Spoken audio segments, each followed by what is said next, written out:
So please welcome to the show, Bill Baruch from Chicago, Blue Line Futures. Bill, I have you on because you can talk straight talk. You don't get too technical. I can understand you, and if I can understand you, anybody can, really. So I give the overall economy a B minus C plus. I mean, others would like to argue with me and say it's firing on all cylinders, but I don't think I can't. You've got Macy's that's paring back hours because they can't get labor. A lot of other small mom and pop restaurants are doing the same thing. That's got to be retarding growth right there. And I think that's happening all over the place. We're just not hitting on 100% all of our cylinders, right? We're not at full capacity. So that's why I say B minus C plus. And then if you get the supply chains fixed, which we will at some point in time, and we start to see the labor sort itself out, which it will at some point, I think that then things can be good. But that goes back to my old argument. You only ever raise interest rates when you're overheating, which would be an A or A plus, or about to overheat, which would be an A minus moving to an A, right? I mean, those are the types of things that are going to make you want to raise interest rates, and we're not doing it for that.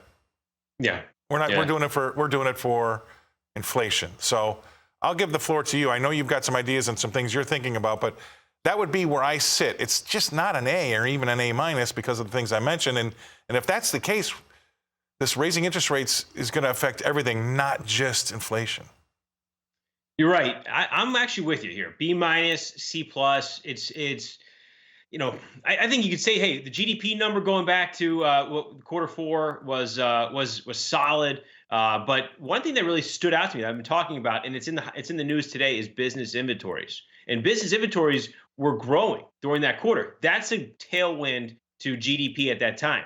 But it can become a huge drag. Bloated inventories could be a huge drag because when they have to sell these inventories off, or they get in at discounted rates as well. So I think the business inventories today, it grew by 2.1% month over month, which is a big number in December. And then that was on the heels of 1.3 and 1.3 in November and October. So business inventories are growing, and that would really concern me if the consumer was exhausted. And I was thinking the consumer was exhausted, but the consumer did rebound. Retail sales rebounded here in for the number today for January. So I think that overall the growth is deteriorating. They're going to be hiking rates to slow the economy. I think that we're a B minus, C plus at best, but I'm not sitting here negative Nancy. I think that the second half of this year could be pretty good if we can kind of get through this rate hike and we see growth stable, and the jobs jobs kind of stay stable and whatnot too.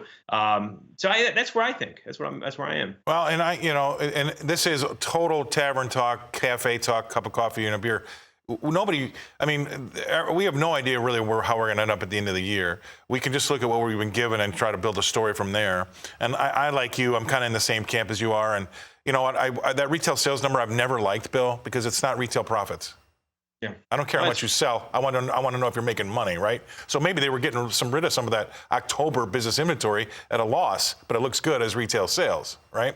So very good point. Yeah, I don't like that number, but we have to go with it like it is, and people will say that it was positive, and I get it, right? But we still have a lot of issues to get through, and until we get the labor sorted out, and until we get those supply chains sorted out, and I think we are, you're right, and these draconian lockdowns will be all opening up. But I have to take that into consideration with 50 basis point hike in March. I don't know. I mean, are we going to have 1% by July 1st, as you hear the chattering classes talk about? So if all of a sudden, I guess what I'm trying to say is I think they're going to raise them way too fast, and they're not going to wait and see what those how the market reacts. No, how the economy reacts. They'll see what the market does right away, and we run the risk of those 2s, 5s, 10s telling us we're inverting. The curve, like we've talked about here even yesterday, the curve is flattening. You made a really good point about the retail sales. It's also a cost-based number. So there is how much money being spent, and we know that there's inflation. So they might be spending more, but also remember all this the bottle chain, the supply bottlenecks and whatnot. That was going to ruin Christmas.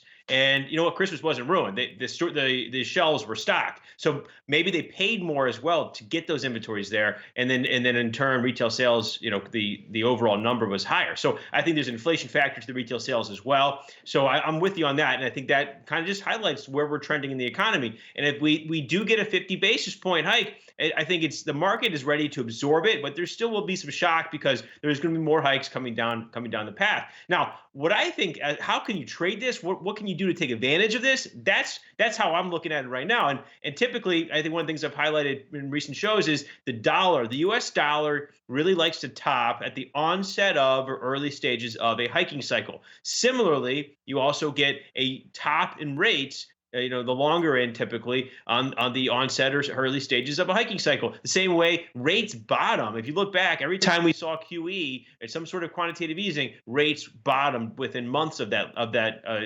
announcement. So that's the market's priced things in way too fast, and we're already seeing the 175 basis points of hikes this year. That's 725 basis points hikes. Already seeing that this year priced in with basically a 60% probability. This makes you want to get long the 10-year futures, the prices. Get long the prices so you're effectively shorting the yields. My target for months has been 2.0 to 2.15% in the 10-year. I'm going to start with a position using options, and I'm looking out to May. This gets me well through that first Fed announcement, and I'm using just simply the call spreads, 127, 129 call spreads for less than $500 a piece, going out to May. I'm going to make it simple for everybody out there. Bill Baruch thinks that interest rates on that 10-year yield, which we talk about every day, look to max out between 2 and 2.15. And I think that's fair. I actually almost in that camp with you there. We'll wait and see, and because we always get out over our skis too early, and we always overshoot too early. And that's why I think the Fed's going to want to wait, because they know that. So I really appreciate you being on the show today. All right, thank you very much. That's Bill Baruch. He's coming to us from Chicago.